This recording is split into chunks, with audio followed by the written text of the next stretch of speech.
Bonjour, bonsoir, selon l'heure à laquelle vous écoutez cette vidéo.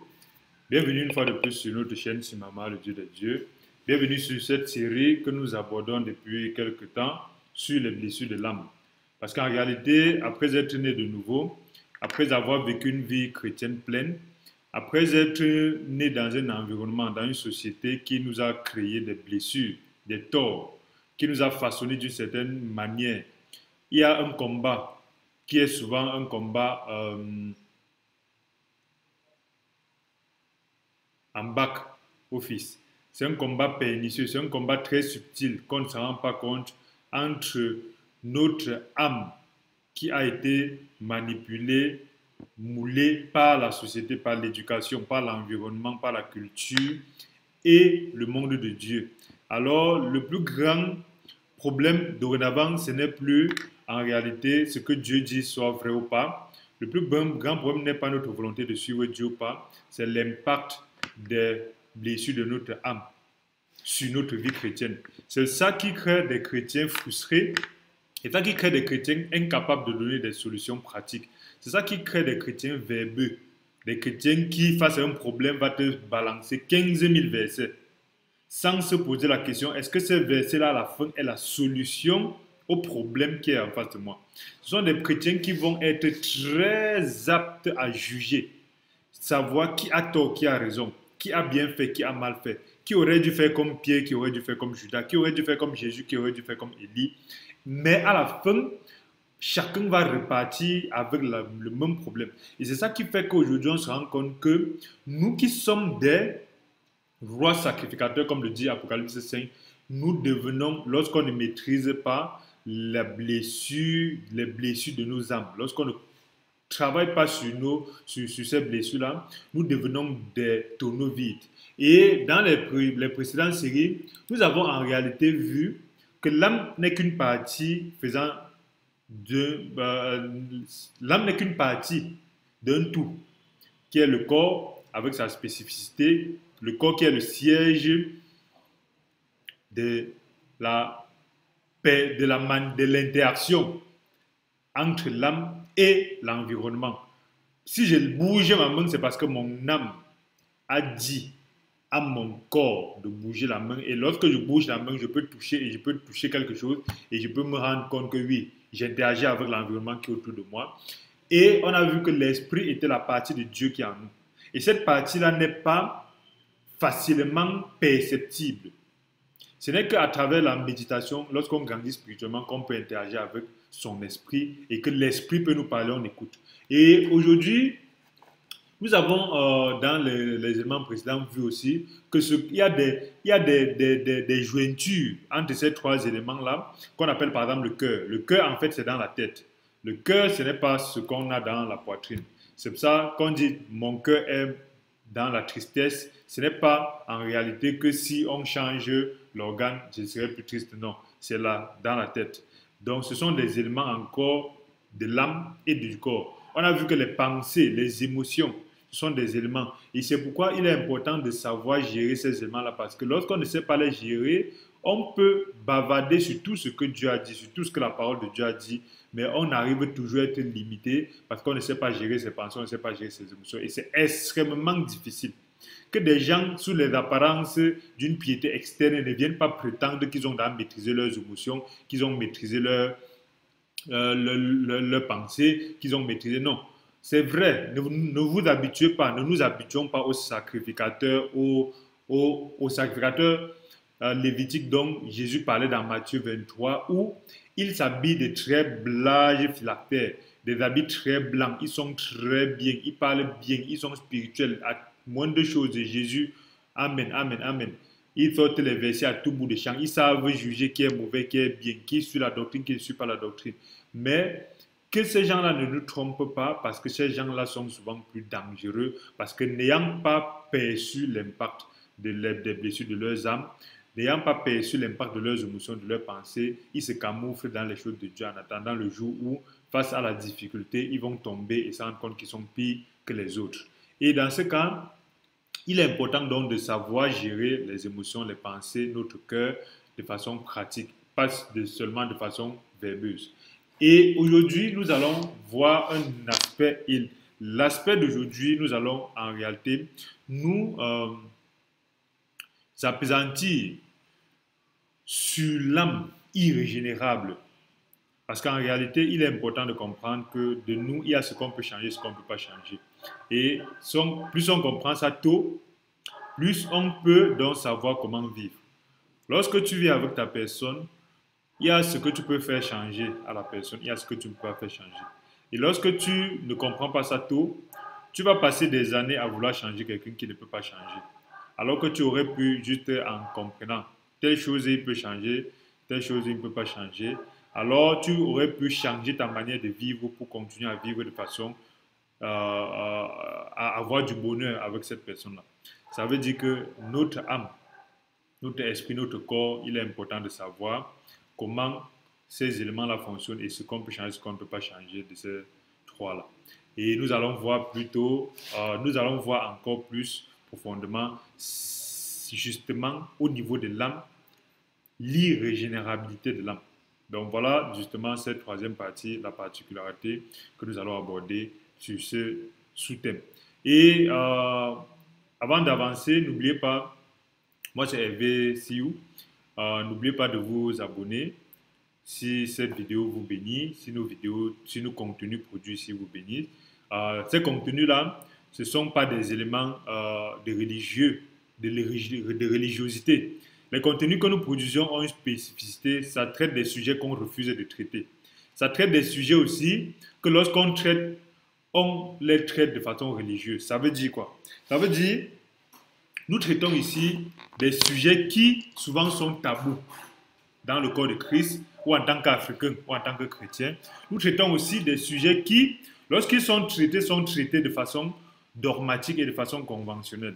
Et c'est ça qui nous permet justement de donner des éléments qui vont permettre à chacun d'aller plus loin. Parce que n'oublions pas, l'homme spirituel est celui-là qui, au-delà de tout ce qui est dit autour de lui, est capable de savoir, voilà exactement ce que Dieu me convainc spirituellement être la vérité. L'homme spirituel n'est pas celui qui dit parce que tout le monde autour de lui dit la même chose. Et la bonne nouvelle, c'est que la parole de Dieu ne pourrait jamais se contredire. Les êtres humains peuvent changer les interprétations, changer les compréhensions pour vouloir présenter leur aspect de la vérité, mais la parole de Dieu, jusqu'alors, ne se contredit pas. Alors, bienvenue encore pour les nouveaux. N'oubliez pas de vous abonner et de cliquer sur la cloche de notification. Alors, nous parlons aujourd'hui de l'irrégénérabilité de l'âme. Et ça me permettait en réalité de nous rendre compte que aujourd'hui dans le monde chrétien, il y a beaucoup de mal qui est fait. Mais avant, nous croyons que le mal qui devait être fait dans le monde chrétien était le mal créé par Satan. Mais ce mal créé par Satan-là est un mal minimal. Parce qu'en réalité, Jésus-Christ a déjà réglé totalement le problème de Satan. Il a totalement réglé le problème de Satan. Satan attend juste la manifestation en réalité de tout ce qui a été décidé et tout ce qui a été fait. Il est chassé du ciel, il est arrivé sur terre, Dieu a sécurisé à travers le sang de Christ ses enfants dans son sang et Satan ne peut pas les attaquer. Donc aujourd'hui, les enfants de Christ qui vivent en interaction avec Satan en termes de je vais te chasser, je vais te... Non, non. 1000 ans plus tard, vous n'aurez pas pu chasser Satan. 1000 ans plus tard, vous n'aurez pas pu chasser les démons. Ce n'est que l'application de ce que Dieu a dit, du fait qu'il est déjà condamné, qui pourrait être fait pour qu'il soit fermé en enfer. Et enchaîné en enfer. Et tout ça expliqué dans l'Apocalypse. Alors aujourd'hui, il n'est pas très intéressant pour un chrétien de passer la majeure partie de son temps chrétien, au lieu de prier, au lieu de méditer, de comprendre Dieu, d'impacter, de faire voir l'image de Dieu exactement comme le soleil. Dieu est plus que 1000 soleils. C'est pour ça qu'il a expliqué, en réalité, devant Dieu se trouvent les séraphins. Ces séraphins, ce sont des anges à 6 ailes.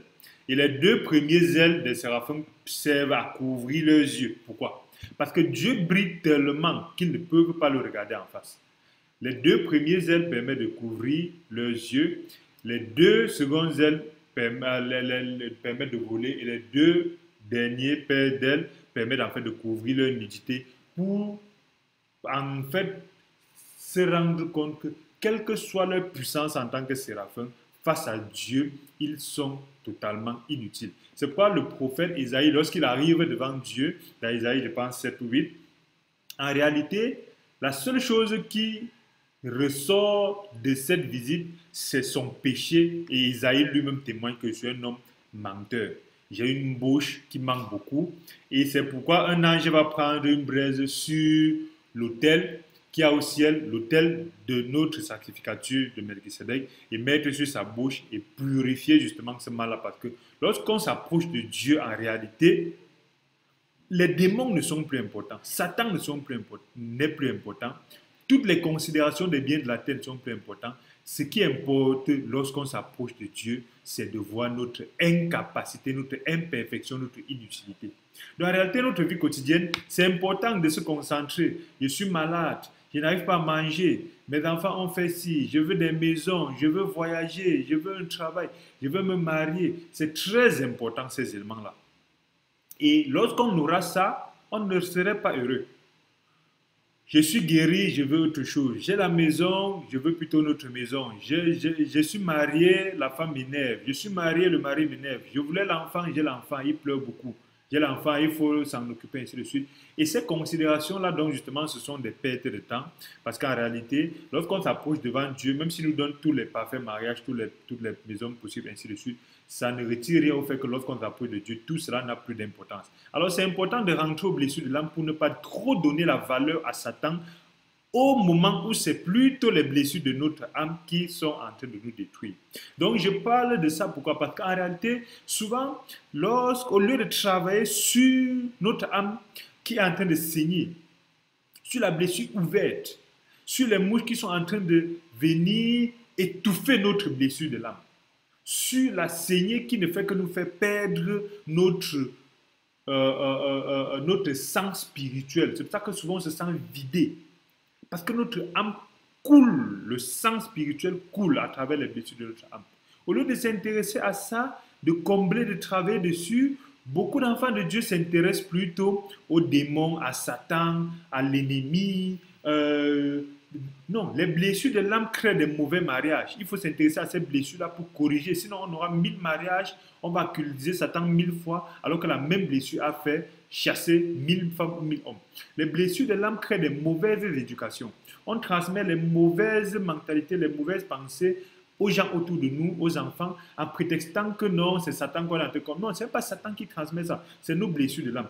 C'est pour ça que c'est très important de se rendre compte que lorsqu'on n'étudie pas nos blessures de l'âme, on crée en fait des failles immenses qui vont être utilisées seulement. Ce n'est pas Satan qui va nous faire du mal, ce sont des failles que nous-mêmes nous créons pour que l'ennemi nous utilise. Alors, l'épaisseur de l'âme, lorsqu'on arrive à travailler dessus, va distinguer donc l'homme spirituel et l'homme charnel.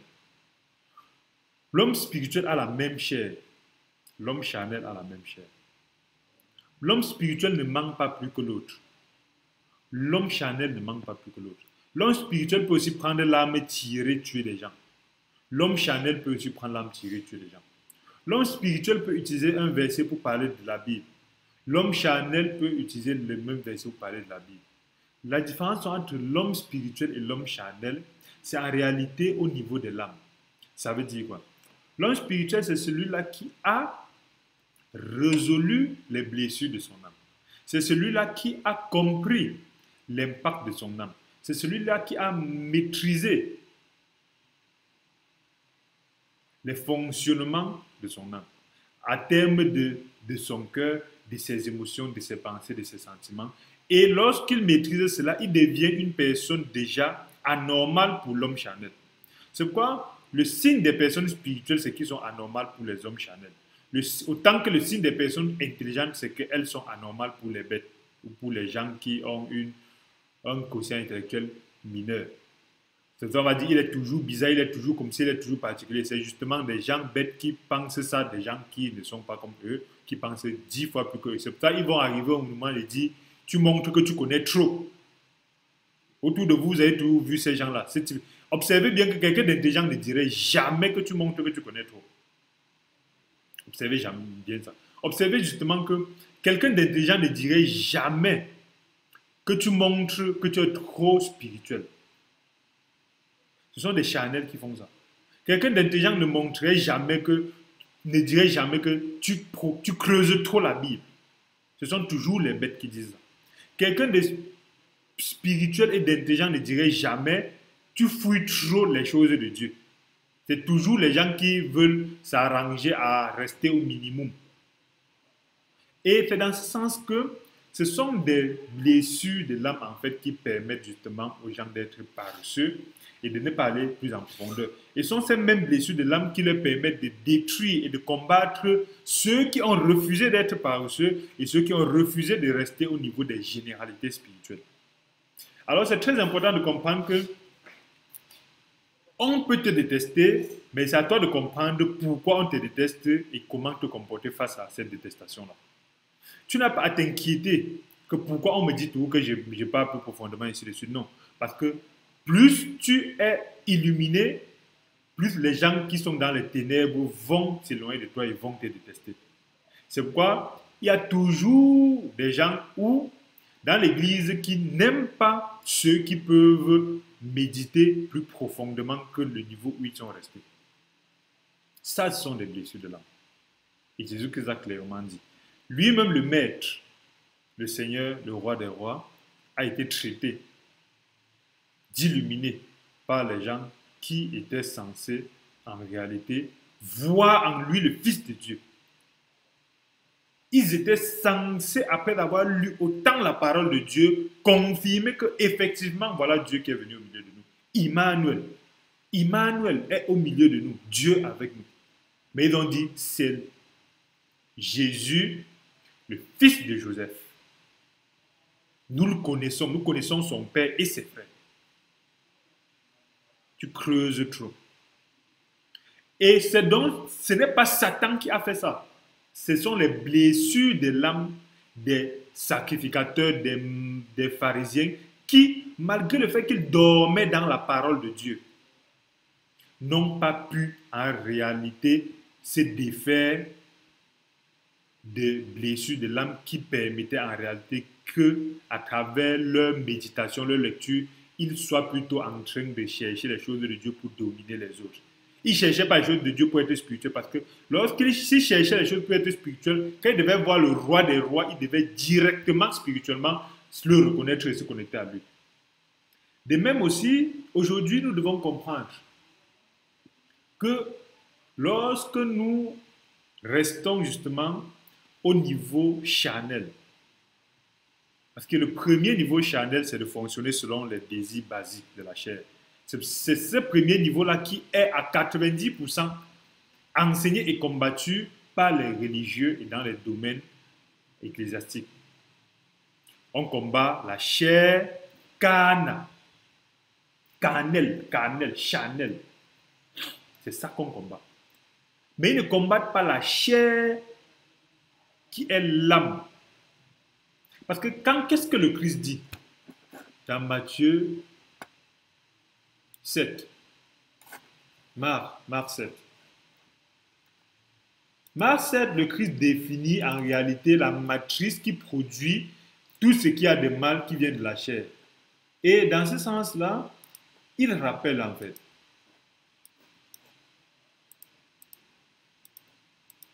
Regardons Marc 7. À partir du verset 20, il dit encore, ce qui sort de l'homme, c'est ce qui souille l'homme. Ce n'est pas Satan, ce n'est pas le démon. Si les mariages se gâtent, ce n'est pas forcément Satan, ce n'est pas Satan, c'est les blessures de l'âme. Si les pères détestent les enfants, c'est les blessures de l'âme. Si les enfants détestent leurs parents, c'est les blessures de l'âme. Si dans un pays, les gens volent tout l'argent, c'est les blessures de l'âme. Si des gens vont à l'église pour rester juste au niveau superficiel, à ce qu'on m'a dit, c'est pour ça que chaque dimanche, il s'en va, pas pour chercher Dieu, mais pour se sentir bien d'avoir été avec les gens qui sont différents des autres.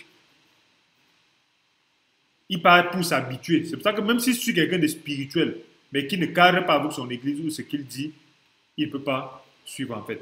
Donc, c'est ces choses-là qui sortent de l'homme en fait, qui sont la partie irrégénérable de l'âme. Parce que qu'est-ce que Jésus dit? C'est du dedans du cœur de l'homme que sortent les mauvaises pensées. les adultères, les impudicités, les meurtres, les vols, les cupidités, les méchancetés, la fraude, le dérèglement, le regard envieux, la calomnie, l'orgueil, la folie. Toutes ces choses mauvaises sortent du dedans et souillent l'homme. Et en réalité, il est important de comprendre, nous allons revenir sur cette parole parce que la particularité de cette partie, c'est de comprendre qu'en réalité, nous devons devenir spirituels, pas en changeant notre âme, mais en réduisant notre âme dans une chambre de notre être. De telle sorte que notre âme se retrouve coincée quelque part sans avoir beaucoup d'espace pour manipuler tant l'esprit que le corps. Nous ne devenons pas spirituels, nous ne résolvons pas les blessures de nos âmes en bavardant de la Bible à la bouche, en prétendant être mieux que les autres, en jugeant tout le monde comme on voit aujourd'hui dans le milieu chrétien. Mais nous devenons chrétiens, nous devenons spirituels en circonscrivant le domaine d'interaction de notre âme. Et pour faire ça, c'est un problème, c'est un travail personnel et individuel. Aucun pasteur ne va t'aider. Aucun prêtre prophète ne va prier, prophétiser pour que ton âme soit enfermée quelque part. C'est un travail personnel. Après 50 ans de marche chrétienne, si tu ne le fais pas, tu vas toujours être un être humain charnel. Peut-être tu aurais fait comme Matthieu 23, tu aurais montré que tu es bon en apparence. On va dire que depuis 20 ans, on n'a jamais vu le frère ici insulter quelqu'un. Tu vas te convaincre que tu es devenu bon. Mais Jésus-Christ l'a dit. Il n'y a aucun moment dans la Bible, lorsque nous lisons, il n'y a aucun endroit où Dieu dit qu'il a retiré dans le cœur de l'homme les mauvaises pensées. Il n'y a aucun endroit où il dit qu'il a retiré dans le cœur de l'homme l'adultère. Il n'y a aucun endroit où il a dit qu'il a retiré dans le cœur de l'homme l'impudicité, les meurtres, les vols, les cupidités, les méchancetés, la fraude, les dérèglements. Jésus n'est pas venu retirer ça du cœur de l'homme. Il est venu juste nous montrer justement un monde dans lequel, en allant, nous devons être capables de distinguer en réalité les choses de ce monde-là des choses que notre âme nous commande. Donc, l'homme spirituel est celui-là donc qui a donné plus de poids aux choses spirituelles, à son esprit, que à son âme. Nous prenons un exemple dans Éphésiens 4, 26.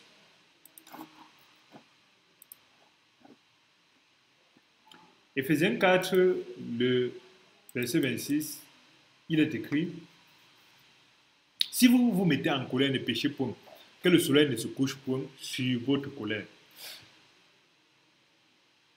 En réalité, Jésus-Christ nous montre clairement, à travers cet enseignement qu'il a donné à Paul, que être en colère n'est pas un problème. C'est la valeur et l'importance qu'on donne à la colère qui est un problème.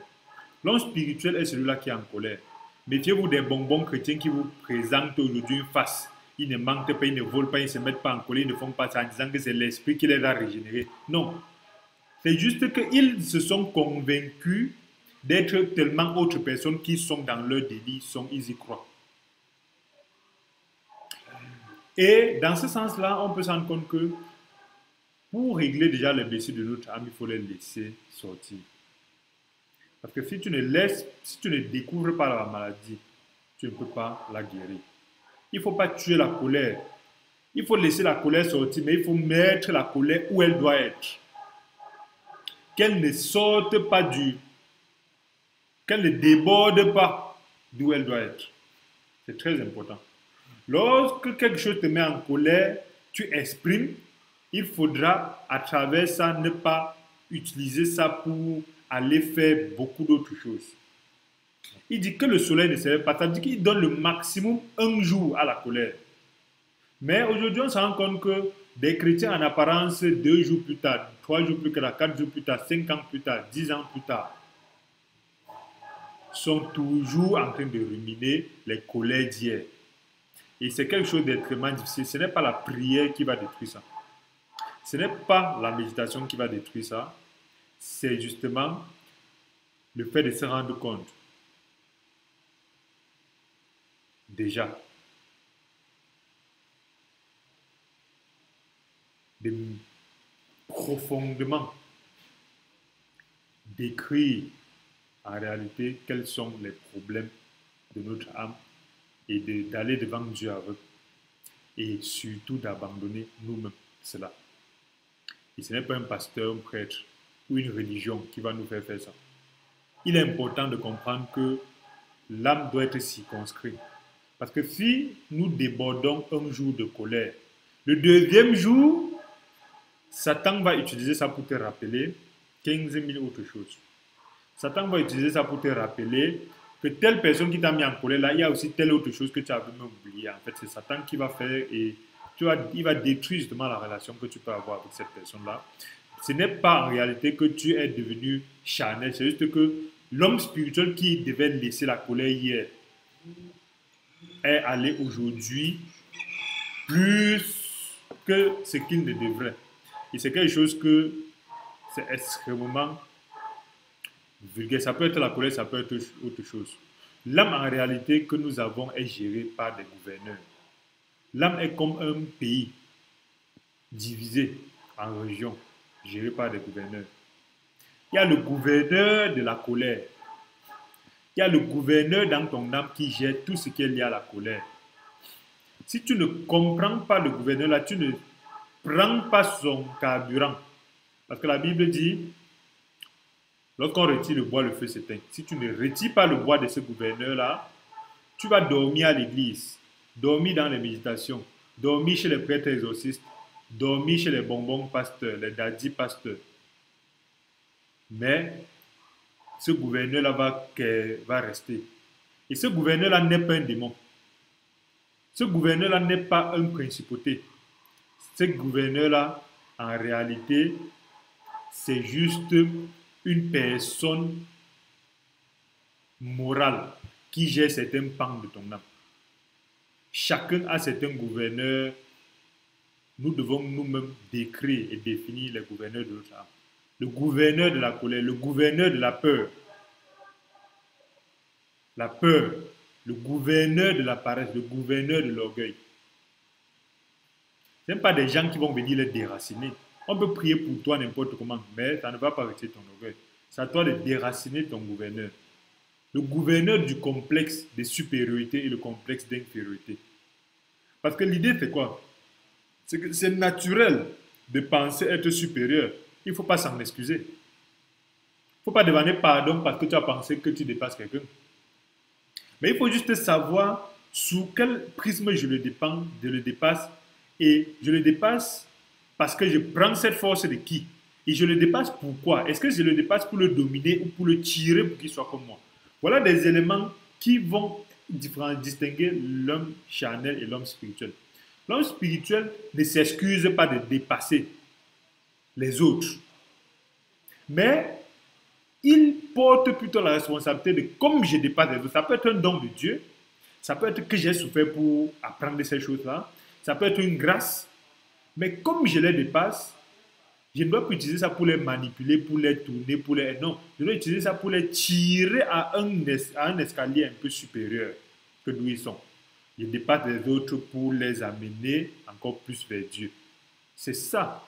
Il ne faut pas venir faire la fausse humilité des faux chrétiens. Peace and love, je ne suis rien, je suis un ver de terre, je suis... Oui, que tu le confesses ou pas, tu es un ver de terre.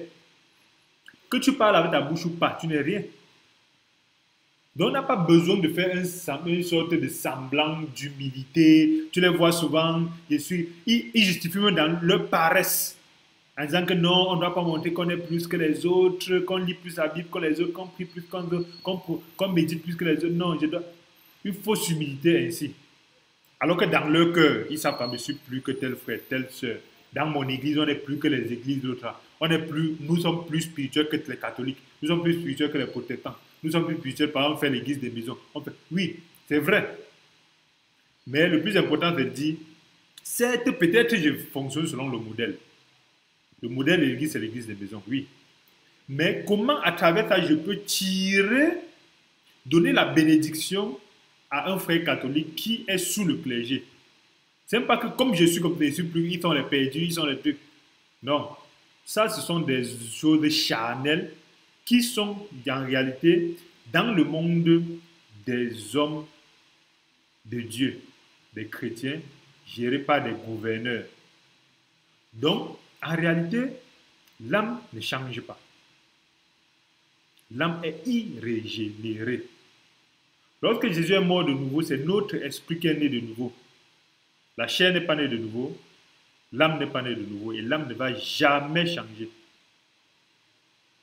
C'est nous qui limitons et enfermons l'âme dans une épaisseur minime. Si ton âme est épais comme ça va peser sur ta chair et ça va manipuler ta chair. Si ton âme est épais comme ça, c'est plus l'esprit qui va peser sur la chair. Parce qu'en haut, il y a l'esprit.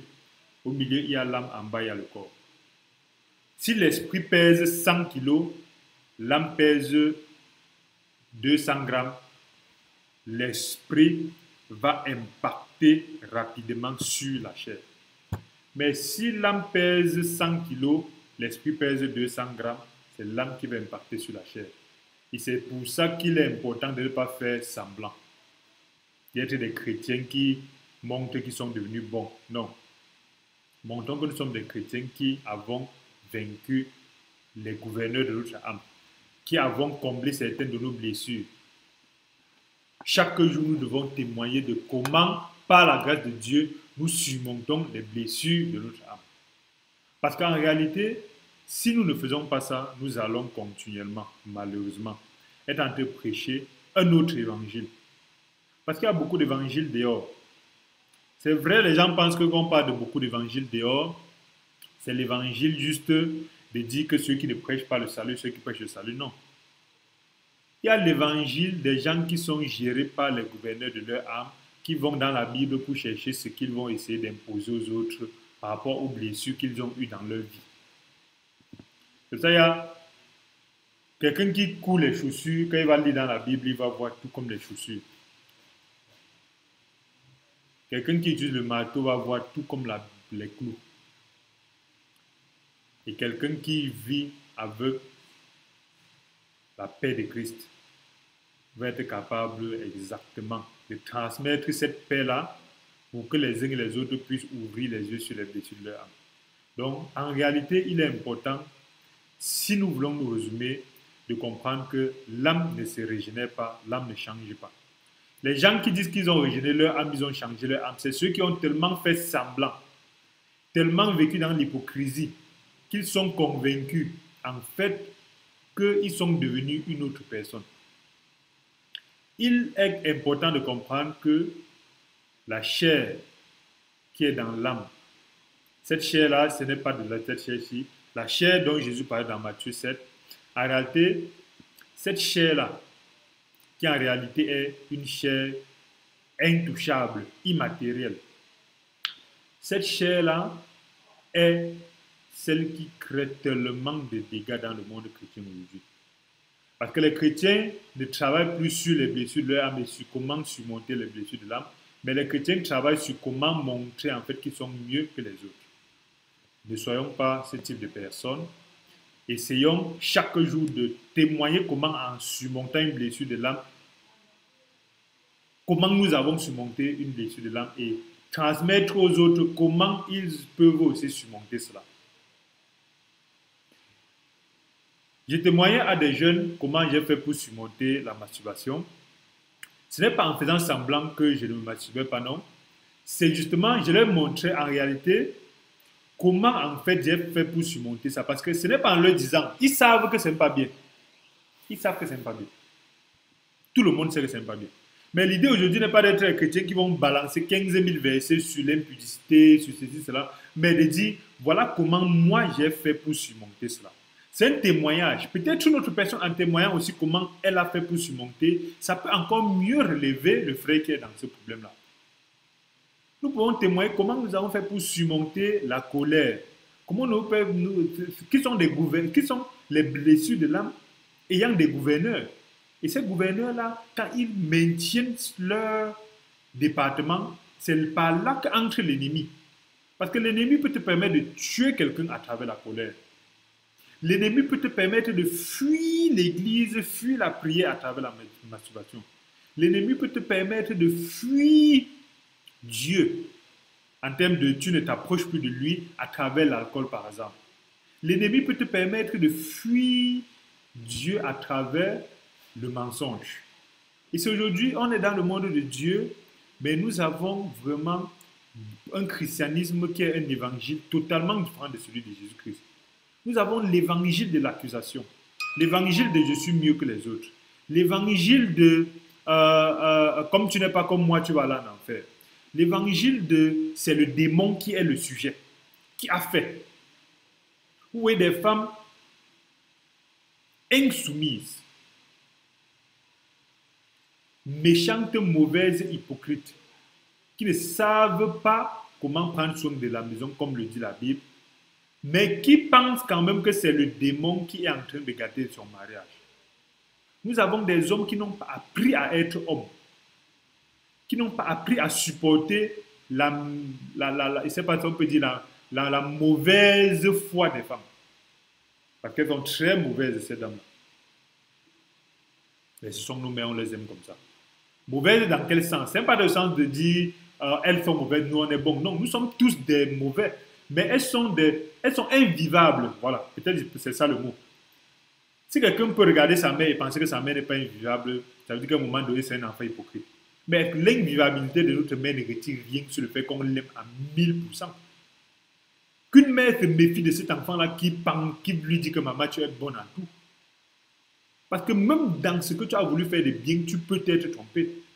Et si un enfant vient dire ça, ça veut dire que c'est un enfant qui est satanique. Une femme est invivable. Méfiez-vous des maris qui vont te dire que tu es parfaite.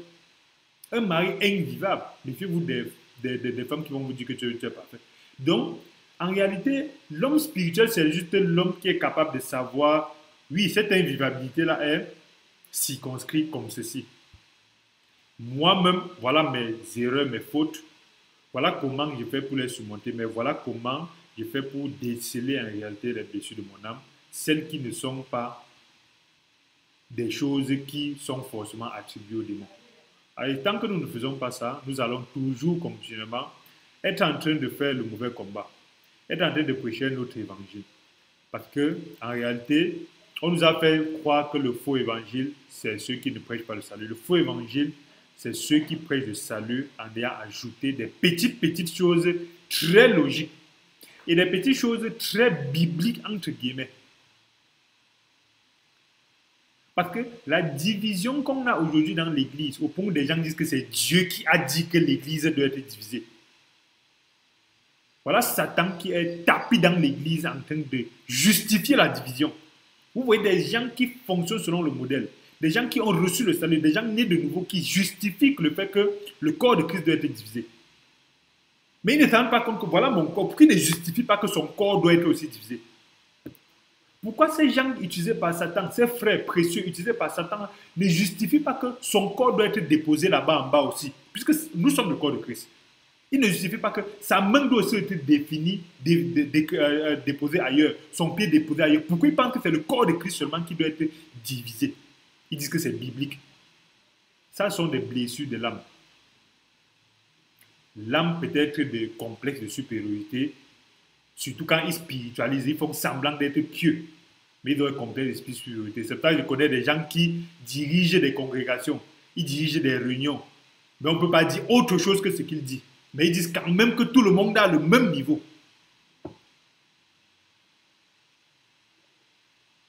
Il y a aussi le complexe d'infériorité hypocrite.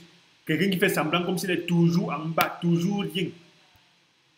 Donc tout ça sont des blessures de l'âme, méfions-nous. Merci d'avoir écouté cette troisième partie. Nous allons aller plus dans la quatrième partie au niveau de l'état des lieux. Évaluer en réalité ce que personnellement faire l'état des lieux. Dans la quatrième partie, nous devons donner des outils pour que chacun puisse faire l'état des lieux des blessures de ses âmes. Ne plus parler seulement de l'autre. Moi, j'ai une âme extrêmement colérique. Et ce n'est pas la colère de l'énervement, c'est la colère de cette colère-là qui crée la fracture. Heureusement, Dieu est en train de me permettre avec ça. Parce que c'est la colère du fait où je considère que tu n'existes plus et tu es mort. Voilà d'où je viens avec mes blessures de l'âme.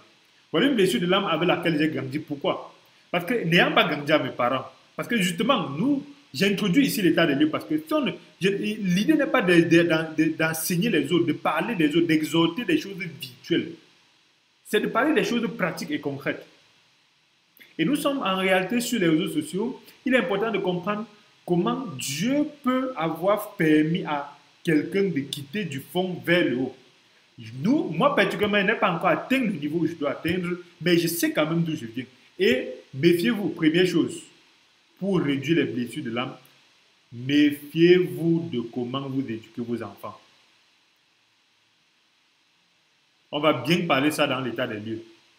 Un enfant mal éduqué va faire un être humain extrêmement blessé au niveau de son âme. Un enfant avec les parents qui ne sont pas ensemble, donnez-lui tout, c'est un malade ambulant. Un enfant qui est dans un environnement où il ne voit pas l'amour, on ne doit pas s'aimer chaque jour, ni montrer qu'on est des familles qui fait l'offre. On peut même se bagarrer, mais qu'on montre l'amour. Ça fait que l'enfant connaît qu'après avoir cette insulté, on peut venir se demander pardon. Un enfant qui ne vit pas les parents, un enfant qui vit dans une famille virtuelle où on montre ce qu'on n'est pas. Parce que l'enfant voit ce qu'on met. On ne peut pas dire A, il fait B, l'enfant voit ça. Un enfant qui ne reçoit pas l'amour, pardon, donnez l'amour à vos enfants. Câlinez-les pour rien. Montrez-les, dites-leur, même si vous n'avez rien à leur donner, que je t'aime. Tu es important pour moi, tu es précieux pour moi. Ça évite que demain, ils cherchent l'amour.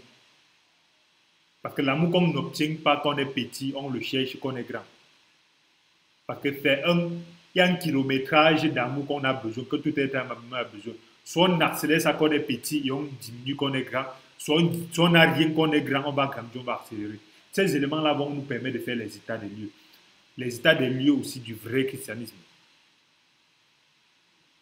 Donc, voilà un peu les éléments que nous allons aller à l'intérieur. Dans la partie 4, nous allons aller, chacun doit pouvoir voir en quoi il prend plaisir. Ses mauvais côtés qu'il n'arrive pas à se défaire et qu'il accuse les gens, il accuse les autres, il accuse Satan. Alors qu'il sait que c'est lui-même son mauvais côté. Définir les causes. Comprendre ces causes-là. Je vous ai dit par exemple, certaines causes de mes blessures de l'âme, c'est dû à mon enfance. Certaines causes aussi, c'est dû à l'environnement religieux dans lequel j'ai été, à travers les sectes dans lesquelles j'ai été. Donc, méfions-nous de ces éléments-là et comme nous avons compris donc que l'âme est irrégénérable. Dans cette partie-ci, l'âme ne change pas. Ne cherchez pas à changer votre âme. Et ne pensez pas parce que vous êtes tellement camouflé, vous avez changé. Non. Réduisez plutôt l'impact de l'âme. Éphésiens 4, 6 dit, si tu as la colère, réduis l'impact de la colère. Que ça ne déborde pas un jour. C'est la même chose.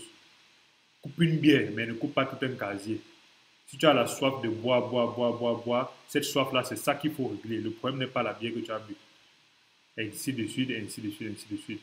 Déterminons les gouverneurs de notre âme. Les parties de notre âme qui sont gérées par des gens que nous allons pas nous alors que c'est nous.